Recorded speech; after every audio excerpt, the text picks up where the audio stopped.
نحمده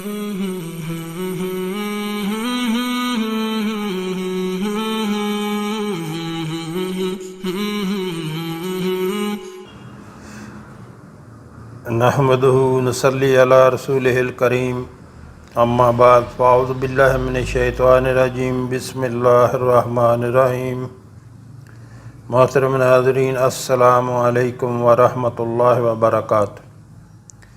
ہمارے آقا صلی اللہ علیہ وآلہ وسلم کا فرمان ہے کہ سلام کو عام کرو اور لوگوں کو کھانا کھلاؤ، یہ بہترین عمل ہے۔ یعنی سلام سب کو کرو، چاہے کوئی جاننے والا ہو یا نہ جاننے والا ہو، سب کو سلام کرو اور لوگوں کو کھانا کھلاؤ، کہ یہ بہترین عمل ہے۔ اور ارشاد باری تعالی ہے سورہ دہر میں، اللہ تعالیٰ کا فرمان ہے سورہ دہر میں، وَيُطْعِمُونَ الطَّعَامَ عَلَىٰ حُبِّهِ مِسْكِينًا وَيَتِيمًا وَأَسِيرًا انما نطعمکم لوجہ اللہ لا نرید منکم جزاء ولا شکورا، جس کا ترجمہ ہے، اور باوجود یہ کہ خود ان کو طعام کی خواہش ہو اور حاجت مندوں، فقیروں، یتیموں اور قیدیوں کو کھانا کھلاتے ہیں، اور کہتے ہیں خالص خدا کے لیے کھلاتے ہیں، نہ تم سے عوض کے خواستگار ہیں، اور نہ الحمدللہ نحمدہ نصلی علی رسولہ الکریم اما بعد فاعوذ باللہ من الشیطان الرجیم بسم اللہ الرحمن الرحیم۔ محترم ناظرین، السلام علیکم ورحمۃ اللہ وبرکاتہ۔ لوگو، روز قیامت سے پہلے نیک عمل کر لو، نیک اعمال کر لو۔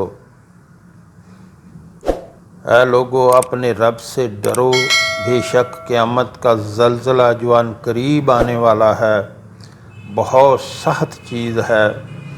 جس دن تم اس کو دیکھو گے، تمام دودھ پلانے والی عورتیں خوف کی وجہ سے اپنے دودھ پیچھے بچے کو بھول جائیں گی، اور تمام حاملہ عورتیں دہشت کی وجہ سے اپنے حمل وقت سے پہلے ہی ادھورے گرا دیں گی، اور تو لوگوں کو نشہ کی سی حالت میں دیکھے گا، اور یقین اور حقیقتاً نشہ نہ ہوگا بلکہ اللہ تعالیٰ کا عذاب ہی سخت ہے، جس کے خوف سے ان سب کی یہ حالت ہوگی۔ لوگوں کے حساب کا دن تو قریب آ گیا ہے، کہ قیامت تیزی سے قریب آ رہی ہے، اور یہ لوگ ابھی تک غفلت میں پڑے ہیں اور اس کی تیاری سے بالکل غفلت میں ہیں۔ اے مخاطب، اپنے رب کے حضور آج ہی سچی توبہ کر لے، شاید کل وقت نہ ملے۔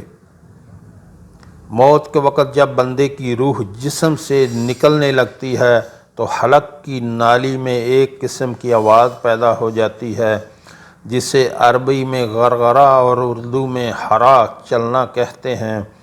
اس کے بعد زندگی کی کوئی امید، آس باقی نہیں رہتی۔ یہ موت کی قطعی اور آخری علامت ہے۔ غرغرہ کی اس کیفیت کے شروع ہونے سے پہلے بندہ اگر توبہ کر لے تو اللہ تعالیٰ اس دنیا سے کٹ کر دوسرے عالم سے جڑ جاتا ہے۔ بندہ توبہ کر لے تو اللہ تعالیٰ اس کی توبہ قبول فرماتے ہیں۔ غرغرہ کی کیفیت شروع ہونے کے بعد آدمی کا رابطہ اور تعلق اس دنیا سے کٹ کر دوسرے عالم سے جڑ جاتا ہے، اس لیے اس وقت سے پہلے توبہ کر لیں۔ تو محترم ناظرین، موت کا وقت کسی کو بھی نہیں پتہ کس ٹائم آ جائے، اس لیے ہر وقت جو ہے اپنے گناہوں سے پاک ہو کر اللہ کے سامنے توبہ کرتے رہیں، یعنی اپنے گناہوں سے پاک ہونے کے لیے اللہ سے توبہ کرتے رہیں۔ یقین کریں کہ ہمارا کریم رب اتنا کریم ہے، اتنا رحیم ہے، اتنا معاف کرنے والا ہے، کہ ادھر آپ نے توبہ کی کہ اللہ میں اپنے گناہوں سے توبہ کرتا ہوں، تو ادھر ہمارا کریم رب جو ہے اسی وقت ہماری توبہ قبول کر کے ہمیں معاف کر دیتا ہے۔ یہ شیطان جو ہے یہ اکساتا ہے، پہلے بندے کو جو ہے اس بات پہ تیار کرتا ہے کہ تو گناہ کر لے، تیرا رب بہت کریم ہے تو وہ معاف کر دے گا۔ تو بندہ جب اس کے بہکاوے میں آتا ہے تو اس بنا پر گناہ کر لیتا ہے، شیطان اس کو ورگلاتا ہے کہ اللہ بہت کریم ہے، وہ فوراً معاف کر دے گا، تو گناہ کر لے۔ تو بندہ گناہ کر لیتا ہے، پھر شیطان اس کے دل میں یہ بٹھا دیتا ہے کہ تو نے ایسا گناہ کر دیا کہ اللہ تمہیں معاف نہیں کرے گا۔ اس طرح اس کو گمراہی کی طرف لے کے جاتا ہے۔ اس لیے محترم ناظرین، آپ اس سے بالکل خوف نہ کھایا کریں، اس سے یہ جو دل میں وہ وسوسے ڈالتا ہے کہ تو نے ایسا گناہ کیا ہے کہ اللہ معاف نہیں کرے گا، ہمارا کریم رب بہت معاف کرنے والا ہے، جس ٹائم آپ توبہ کریں اسی ٹائم وہ آپ کو معاف کر دیتا ہے۔ تو جب کوئی گناہ آپ سے ہو جائے، بھول چوک سے ہو جائے یا سمجھداری سے ہو جائے، اسی ٹائم اللہ کے حضور توبہ کریں۔ انسان جو ہے وہ ہے ہی خطا کار، اور اللہ جو ہے وہ غفور الرحیم ہے، معاف کرنے والا ہے۔ تو جیسے ہی آپ سے کوئی خطا ہو، کوئی گناہ ہو، اسی ٹائم اپنے کریم رب کی طرف رجوع کریں اور اسی ٹائم جو ہے وہ توبہ کریں، کیونکہ شیطان جو ہے وہ اس چیز پہ آپ کو آمادہ کرتا ہے، پہلے تو تیار کرتا ہے گناہ کر لے کوئی بات نہیں، اللہ بڑا کریم ہے، معاف کر دے گا۔ تو جب بندہ گناہ کر لیتا ہے تو پھر وہ دل میں بٹھاتا ہے تو نے تو ایسا گناہ کر دیا کہ اللہ تم کو معاف نہیں کرے گا۔ اور یقین کریں ہمارا کریم رب اتنا کریم ہے کہ غفور الرحیم ہے، وہ جب آپ اس سے توبہ کریں گے اسی ٹائم آپ کو معاف کر دے گا، کیونکہ وہ اپنے بندے سے پیار ہی بہت کرتا ہے۔ محترم ناظرین، یہاں آپ کی گزارش میں ایک عرض کرنا چاہوں گا، ہمارے ہاں دن کے ٹائم میں ایک دسترخوان چلایا جاتا ہے جو کہ فری آف کاسٹ، بلا معاوضہ اس میں کوئی بھی کھانا کھا سکتا ہے۔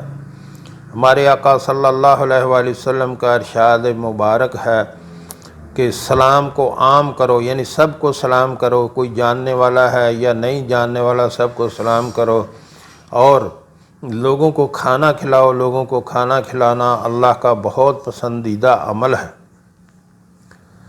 تو ہمارے بہن بھائی جو ملک میں یا ملک سے باہر رہتے ہیں، امریکہ، کینیڈا، برطانیہ، UK، خلیجی ریاستوں میں، اللہ نے ان کو اپنے فضل سے بہت نوازا ہوا ہے، ان سے گزارش کروں گا کہ آپ بھی اپنا حصہ ضرور ڈالا کریں۔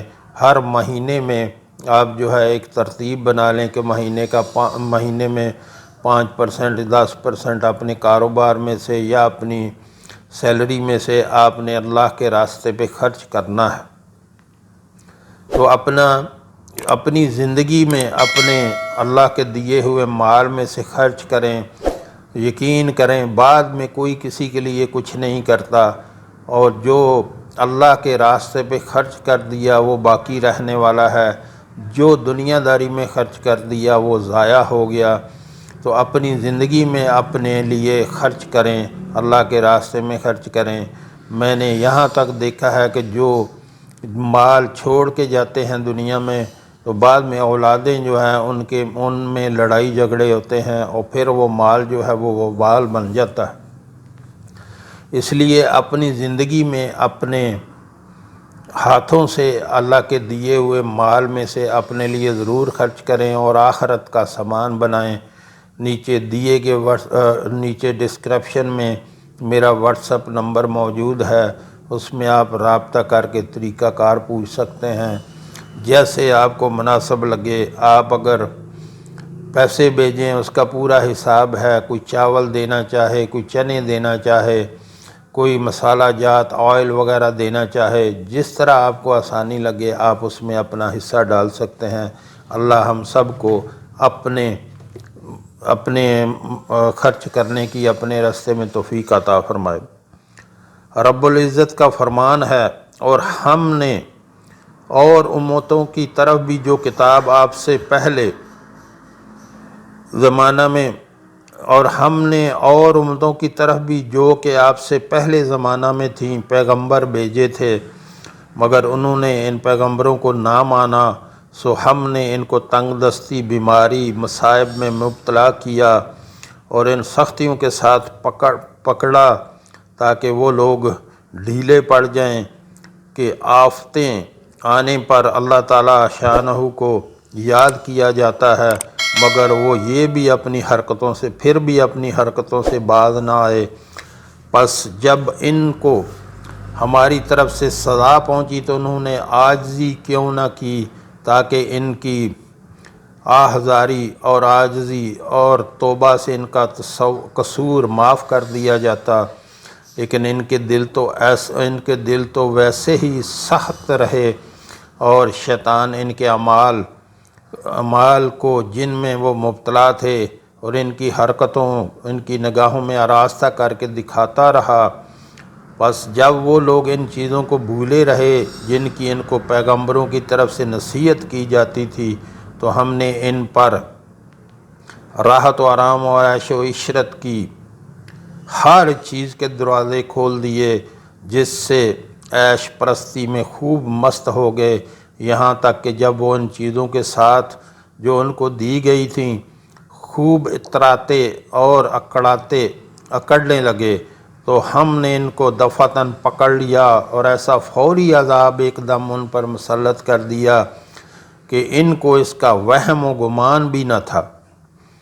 پھر تو وہ حیرت میں گر کر رہ گئے کہ یہ کیا ہو گیا، یہ مصیبت کہاں سے نازل ہو گئی۔